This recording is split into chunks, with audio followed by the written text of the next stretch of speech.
Photoshop যারা ব্যবহার করি তারা জানি যে শ্যাডো কি গুরুত্বপূর্ণ। আমরা প্রোডাক্টের শ্যাডো যদি পারফেক্টলি না দিতে পারি তাহলে সেটা একদম রিয়েলিস্টিক মনে হয় না, যার কারণে পুরো ডিজাইনটা এলোমেলো হয়ে যায়।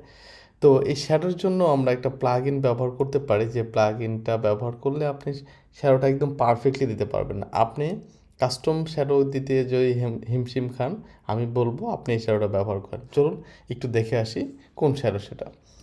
তো আমি চাচ্ছি এই যে প্রোডাক্টটা, এই প্রোডাক্টকে নিচে একটা শ্যাডো দেওয়ার জন্য। তো আমার এখানে একটা এক্সটেনশন আছে।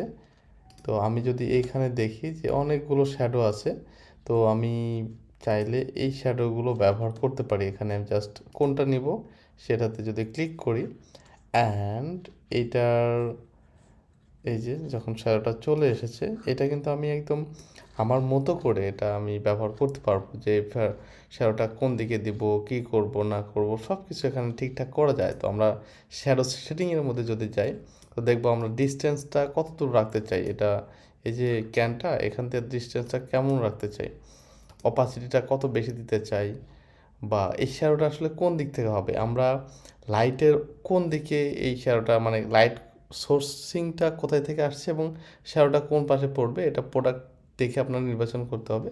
এখান থেকে আপনি অ্যাঙ্গেলটা চেঞ্জ করতে পারবেন। দেখা যাচ্ছে শ্যাডোটা পিছনে চলে গেছে, আপনার লাইট সোর্স যদি মনে হয় যে সামনে থেকে আসছে, আপনি পিছনে দিতে পারেন। তো আপনি এইভাবে ঠিক করে দিবেন যে কোন দিকে আপনি শ্যাডোটা দিতে চান, যেদিকে পারফেক্ট মনে হবে সেদিকে দিবেন।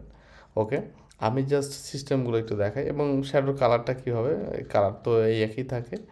আপনি চাইলে অপাসিটি একটু কম বেশি করে দিয়ে দেখতে পারেন, এরকম। ওকে, তো আসলে এটা ডিপেন্ড করে যে প্রোডাক্টটার মানে লাইট সোর্সিং কার উপরে আছে, এটার উপর ডিপেন্ড করে।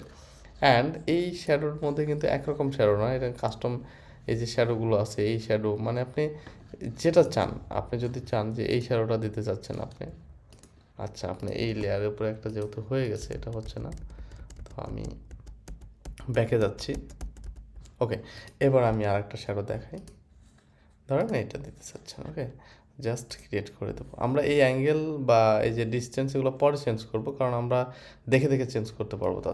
তাহলে তা আমি এটার কারণ হলো আমরা এটা দেখে দেখে চেঞ্জ করতে পারবো। ধরেন লাইট সোর্সটা এদিক থেকে আসছে, তো আপনি চাইলে এদিকে শ্যাডো দিতে পারেন। এবং কত পারফেক্ট, মানে একদম যেভাবে আছে এই ক্যানটা ঠিক তার আদলে কিন্তু হয়ে গেছে। চাইলে এই স্টেপগুলো বাড়াইতে পারেন। স্টেপগুলো কি, এই যে প্রত্যেকটা শ্যাডো কিন্তু ক্রিয়েট হয় এক একটা স্টেপ নিয়ে নিয়ে নিয়ে, তো এটা কপ করে দিলে এটা স্মুথ দেখা যায় আর কি। হ্যাঁ, তো যেভাবে স্মুথ দেখা যায় সেভাবে দেবেন। ব্লারটা একটু কম বেশি করে দেখতে পারেন যে কীভাবে স্মুথ লাগে। ইন্ড অপাসিটি হলো একদম লাস্টে অপাসিটিটা কেমনভাবে শেষ হবে সেটার জন্য। এটা হলো পুরো অপাসিটিটা। আর এটা হলো ডিস্টেন্সটা, মানে আপনার এই যে ইয়ে থেকে, আপনার বোতল থেকে এটার যে ডিস্টেন্স সেটা আর কি। হ্যাঁ, এই যে, তো এইভাবে করে আপনি প্রত্যেকটা শ্যাডো এইখান থেকে দিতে পারবেন। তো যারা চান যে এই শ্যাডো নিয়ে কাহিনী না করার জন্য, খুব ইজিতে দেওয়ার জন্য, তারা কিন্তু চাইলে এরকম একটা শ্যাডো ব্যবহার করে পারফেক্ট একটা ডিজাইন করে ফেলতে পারেন। তো আপনার যদি মনে হয় এই শ্যাডোটা আপনার দরকার, তো অবশ্যই কমেন্ট বক্সে লিখবেন নিড ইট। তো আমি এটা আপনাকে দিয়ে দেবো ইনশাল্লাহ। ভালো থাকবেন সবাই, আল্লাহ হাফেজ, আসসালামু আলাইকুম।